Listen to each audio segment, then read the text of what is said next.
Two Chairs No Waiting, episode number 210, Maybery Days Trivia 2012. Two Chairs No Waiting is brought to you each week by the fine folks over at Weaver's Department Store. Drop by weaversdepartmentstore.com and check around for all kinds of Mayberry items you might enjoy getting. They got all kinds of things there, including calendars and, of course, the DVD sets. Every Mayberry fan needs those. Drop by weaversdepartmentstore.com. Two Chairs No Waiting is also brought to you each week by donations from listeners just like you that help keep our show going. Appreciate you. Executive producer of episode number 210 is Gaither Harwood. So Gaither, hey, thank you so much for being part of the show and helping us keep the costs down and keep everything in line there. So I really appreciate it. And thanks to all of you who take time out of your schedule to listen to the show. We want to thank you, listen or watch. Some people watch it. There is a video version. I don't know how many people realize that, but you can get to either one of them by going to twochairsnowaiting.com and watch them or listen. Just click the button. That's all you got to do. Folks, I'm Alan Newsom, your host for Two Chairs No Waiting. It's good to have you with us. And I'm doing something this week, as I said, Maybery Days Trivia 2012. Well, that's a hard thing to do because Maybery Days Trivia is hard. I mean, the questions and answers are incredibly hard. Now, before we get this started, I'll tell you right now that the winner of Maybery Days, the World Championship of Mayberry Trivia at Maybery Days in 2012, got 18 of the next 20 questions I'm about to give you correct. 18 out of the 20. Now, that sounds impressive, but if you haven't heard the questions yet, you're going to be even more impressed when we get to the questions because they are absolutely incredible.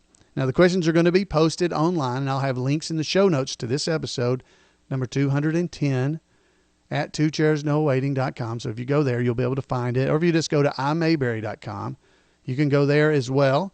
At imayberry.com, we have links to all this kind of stuff, and you can go there and search for them or click it or whatever you need to do.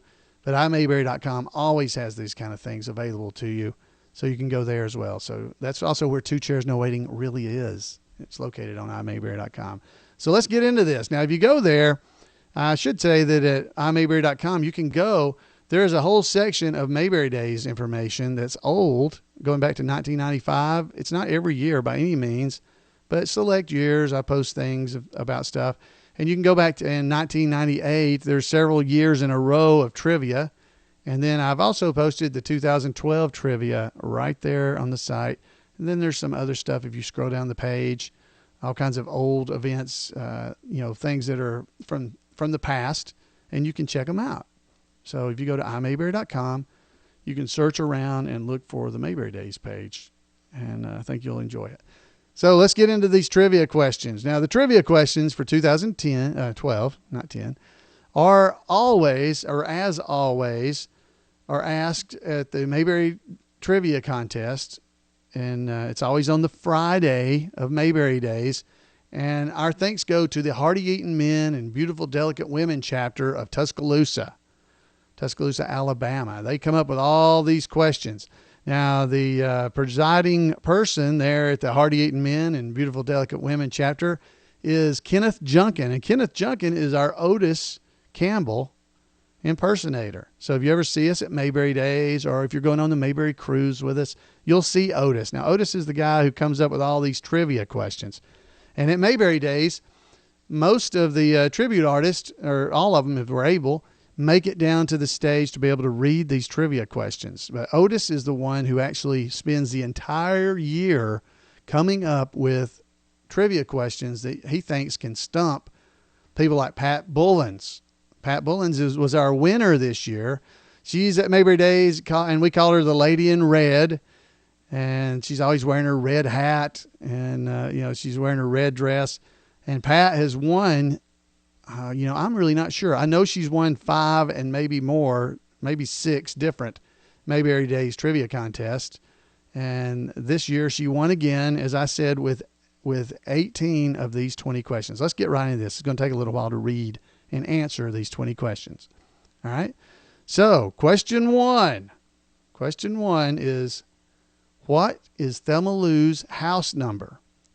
And that's from episode number 105 of Andy Griffith Show. You could watch that episode and find out what the answer is. There's 20 questions. What is Thelma Lou's house number?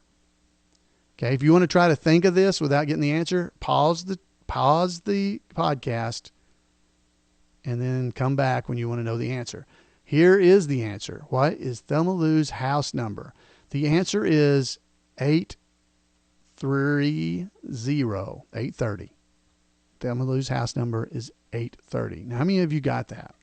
That one's kind of almost easy compared to some of these others. Just wait. Number 2, what's the street address of Weaver's department store? Now, we find out what that is in episode number 117. So you could go watch episode 117 and find out what is the street number of Weaver's department store. After each question, you got a chance to pause if you want to try to figure it out before I give you the answer. But the answer for what is the street number of Weaver's department store, it's 501. 501 is the answer. Now, that's 2 questions. Now, how are you doing? Remember, Pat only missed 2 of these. So if you hadn't got both of these right, you're lagging behind. Let me just tell you this. I didn't know them. I don't know if that matters, but okay. Question 3. Opie accidentally kills a songbird with his slingshot, leaving 3 young birds without a mother. Opie decides he will act as a surrogate mother and names the birds Winkin', Blinkin', and Nod. When the birds mature, what order does Opie release them? Of course, that's in episode 101, Opie the Birdman. We know about Winkin', Blinkin', and Nod. We remember at the end where Opie's standing out there with Andy and Opie releasing the birds, fly away. Yeah, I don't know. The answers, pause if you don't want to know, are Nod, Winkin', and Blinkin'. That's the order he released them. So he released Nod, then Winkin', and then Blinkin'. How you doing? Doing good? Everybody? I remember this episode. I had no idea what order. Question 4. It's Christmas season, and Andy and Barney are receiving Christmas cards. One of the cards is from the Hubaker brothers. Which one of the brothers is the baby?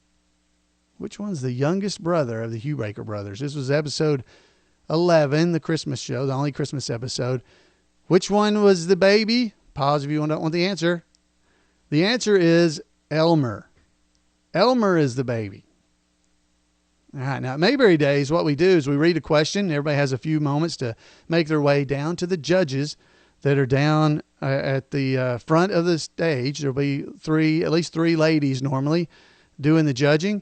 And folks are down there, making their way down as the trivia folks or the tribute people are reading the questions. And people are just encouraged if they can get 1 or 2 questions right. But they whisper to the judges and give their answers as the tributes answer them. All right, so here's question 5. We just heard Elmer was question 4. Aunt Bee, Andy, and Barney put on a Save the Scobie House Fund rummage sale. Remember that? Down at the courthouse? At the sale, Barney tries to push a coat off on a guy named Bill by telling him the coat was imported from where? Remember that? Barney was showing him the coat. I remember it. It's episode 28. He was showing him the coat and opened it up and it was torn on the inside. You remember that? So where was it from? Pause if you don't know the answer. The answer is Richmond. It was imported from Richmond. Question number 6. What is the license number of Mayberry mortician Orville Monroe's hearse? What is the license number? That's a license plate, the tag number. What is the tag number of the Mayberry mortician Orville Monroe's hearse? This is question 6. It's from episode 13. The answer is M12233. Did you get it? Did you get M12233? M12233. I couldn't even answer it in 5 minutes if you asked me again. Remember, Pat missed 2 of these. First place missed only 2 of these questions. Question number 7. Ellie is using an old copper wash boiler to display hand soap. Miss Ellie is displaying an and is using an old copper wash boiler to display hand soap. What is the price of the soap? That's from episode number 14. So everybody's making their way down, trying to give the answer. What's the price of the soap that Ellie is displaying? Episode number 14. The answer is 6 for 39 cents. Did you get it? 6 for 39 cents. This is the price of the soap. Question number 8. Question number 8. Who is seen holding a copy of the Press Herald in a hole with a hole in it? Oh, I got this one. Who is seen holding a copy of the Press Herald with a hole in it? That's episode number 34. I think I know one. Remember, I read these at Maybery Days, and that was only a couple of weeks ago, and I have no idea what the answers are. But who is seen holding a copy of the Press Herald with a hole in it? I believe the answer is Barney. Let's see. Barney! Remember when he was sitting on the porch watching Opie, I believe, is Opie and the Bully? I believe that's the right episode. I got one. Congratulations to me. So finally, maybe I got one. Number 9. Andy, Barney, and Gomer are looking around the abandoned Rimshaw house. Gomer suddenly disappears. Where did Andy say Gomer probably went? Okay. Andy, Barney, Gomer are looking around the abandoned old Rimshaw house. Gomer suddenly disappears. Where did Andy say Gomer probably went? Keyword in this question was probably. Okay, there was 2 answers, but where did Andy say Gomer probably went? This is episode number 98. Okay, the answer is back to the car. Remember, they also mentioned that you might have fallen into a closet or something, but Andy said he probably went back to the car. That's what Andy said. So this was a kind of a trick question, but again, Pat only missed 2 of these. Number 10, Wally fires Gomer, which puts him out of both a job and a home because his living quarters were in the back room at the gas station. Andy asks Gomer to stay at the Taylors until he finds a new job. Gomer decides to do some chores for the family to earn his keep. Gomer sawing wakes Andy up at what time? So Gomer was staying with the Taylors, when he had lost his job at Wally's. But Gomer wanted to do some chores around the house, so Gomer was sawing in the middle of the night or something, or at least when Andy was in bed. What time was it when it woke Andy up? What time was it? That's from episode 97. The answer is 11 p.m. Okay, how you doing? Folks, these are the Super Bowl, the world champion of Mayberry Trivia. On number 11, we're halfway through. Number 11. Who said he taught Andy how to shoot his first .22? Who said he taught Andy how to shoot his first .22? So his first .22 rifle, probably. It's episode 129. Answer? Uncle Ollie. Uncle Ollie said he did. Number 12. Helen Crump teaches her students how to waltz in order for them to keep alive the tradition of community dancing, which was a large part of social life of their ancestors. Where did Miss Crump say the pioneers held their dances? It's from episode number 132. Where did Helen Crump say the pioneers held their dances? Okay, because she was teaching students how to waltz in order to keep the tradition alive of dancing. The answer? At the meeting hall. That's where she said it was. That's where they held their dances. All right, number 13. Come on, you got to get at least 1 or 2. Here you go. 13. World Championship Trivia held at Maybery Days in 2012. Number 13. The 3 female convicts, Big Maud Tyler, Jaylene Naomi Connors, and Sally, have escaped from the state prison and are holed up at O'Malley's lakeside cabin. What was Naomi's prison number? What was Naomi? What was her prison number? Convicted husband beater Naomi, when she had Floyd and Barney up in the cabin. They had their convict numbers, or their inmate numbers were right on their dresses that they were wearing. The answer is 5831. 5831 was her prison number. It was right there on the front of her shirt. Of course, I didn't know this. But it was right there. It's hard to say it wasn't there. Number 14. Opie and Billy Crenshaw arrive at Doak's Grocery simultaneously to apply for a job that is posted in the store window. Mr. Doakes decides to hire both boys for a week. At the end of the week, the more productive worker will be kept on. What is the first assignment that Mr. Doakes gives Opie and Billy? What was the first assignment? What was the very first thing he gave them to do? What was it? First thing he gave them to do. The answer, this is from episode 161, the answer is stack cans. He gave them a chance to stack some cans. 15, number 15, Belmont Picture Studios sends Andy a $1,000 check for the right to use his name. The Taylors decide to use the money for a trip to Hollywood. They take the Southern bus lines to get to the airport in Raleigh and to fly TWA to Hollywood. What is the tag number of the Southern bus line bus? What was the tag number, the bus that they rode to the airport? What was the tag number? It's episode number 166. And so a lot of people got this. It was amazing. The tag number of the bus was, the answer is W73980. W73980.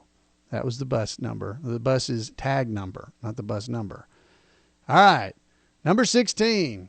Who once called Aunt B Miss Gadabout? Who once called Aunt B Miss Gadabout? That's episode 230. I believe that's the one where Clara and Aunt B, when they went to Mexico, when they went on the trip. Who was it? The answer is Clara. I gave it to you kind of, didn't I? Clara and Aunt B said it. But it was her, Clara, that said it. Did you get it right, even with me saying it? I didn't know I was saying it, but I did. So I gave it to you. All right. We got 4 questions left. How are you doing?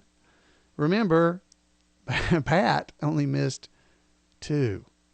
And second place only missed 4. Okay? So these are very hard, but these are the kind of trivia questions that are required to be even competitive up there. Number 17, the Taylors are sightseeing in Hollywood, and they come upon Cesar Romero's house. What is the address of Mr. Romero's house? That's episode 167. What is the address of Mr. Romero's house when the Taylors went sightseeing? The answer is 505 Beverly Drive. 505 Beverly Drive. I had no idea. Number 17, Willis Spooner, whose mother, Louise, is a friend of Aunt B, is planning on enrolling at a small college in Hartford, Connecticut. What school did Aunt B want Willis to attend? This is from episode 231. I don't even remember Willis Spooner or his mother, Louise, who's a friend of Aunt B's. And so I have no idea what college, but the answer is Yale. She thought he should go to Yale. Okay? All right. And number 19. According to Barney, who is the gal Friday at the Raleigh Police Bureau? According to Barney, who is the gal Friday at the Raleigh Police Bureau? This was from episode 211. It's a color episode. The answer is Miss Clark. Miss Clark is the gal Friday at the Raleigh Police Bureau. And finally, the final question, number 20. Opie sets up a lemonade stand at Crowley's vacant lot. What does Opie charge for a large lemonade? That's from episode number 54. What does Opie charge for a large lemonade? The answer is 3 cents. 3 cents. Wow. So how'd you do? If I went back through it, would you be able to get them again? No, I wouldn't, because I just read them and I still wouldn't know the answers. Folks, that is the kind of trivia contest you get at Mayberry Days. Incredibly hard. And the fans have, most fans, if we look at the pictures and stuff in here, there's a few Let's see if I can find a few of some of the folks that I've got. But if you look at the pictures, you got folks like Jeff Kuntz, our friend Jeff. We've got pictures of him where he's sad. He's sad he didn't get an answer right. We got we got other people that are just happy to get one question. Then we got others that do a little dance for us because they got it right. So, folks, it is incredible to get one or two or three questions, and then the top several, they tend to get. I got a picture I'm showing to the video folks of Jeff Kuntz and Brian Rose shaking hands and giving each other congratulations, and looks like a chest bump for getting a question right. It's that kind of a trivia contest, folks, that, I mean, if you just get one or two, you feel like you've accomplished something. And like I said, Pat Bullins won. She got 18 right. And Mike Haviland, he came in second this year. He won last year. He came in second this year with, I believe, 16. And it was just an incredible day. And Otis and I were talking about on the way back, because there's a lot of people get upset because these are the kind of trivia questions we do, and they are hard. So we're considering doing like a double round thing where the first round will be a little bit easier but kind of hard, and then you have to have gotten a certain number of them correct to be able to go into the finals and go through the finals of the trivia contest. So we're talking about that anyway. We don't know if we can pull that off, but we're trying to make it more fun for the fans, because the fans, honestly, there's a lot of people. I say fans, by the way. If you're part of the trivia contest, you have to buy a fan, and the fan looks like different things. But this year it looked like Aunt Bee's head, and you get stickers on the back of Aunt Bee's head on the fan, and those stickers at the end we count them and determine how you did. And the person who's got the most stickers is the winner. And there's a huge crowd always there, big crowd. But the sad part is there's only usually about 4 people that are in real contention to try to win this thing, because it's amazing, as you heard, hard. So a lot of folks think that they're big Mayberry fans and know the trivia. They're real good. Believe me, there are some really good trivia people out there. They just amaze me getting answers like, what was that one about the bus, or the tag number on the bus? It was like, see, I don't even remember it now. The tag number on the bus that was going to Hollywood, I don't even remember. What was that, W something? I just went through these and I have no idea what the answers were. It's amazing. The street number of Weavers. You remember that from earlier? What's the street number? 501. I had to look at it. I didn't know. So, folks, I hope you enjoyed that. I just wanted you to get a little bit of a glimpse into how hard the trivia questions are at Mayberry Days. And I couldn't really figure out a good way to do this to let you really try to answer them. But hopefully you paused and you were able to listen and can go back. So, folks, I want to thank you so much for coming. I always enjoy visiting with everybody here on the podcast, and would love to hear from you. You'll give me a call. You can talk about how hard these trivia questions were, or how you did. Maybe you got 18 or 20 of them. Hey, that's awesome. If you did, make it to Mayberry Days next year. But either way, I'd love to hear from you. 888-684-8415. Or you can send me an email at floyd@imayberry.com. Drop by twochairsnowaiting.com. Leave messages. Drop by Facebook and visit our fan page. Lots of ways to get in touch with us. Until next week, folks. You have a great Mayberry week, and we'll see you next time on Two Chairs No Waiting. Bye, guys.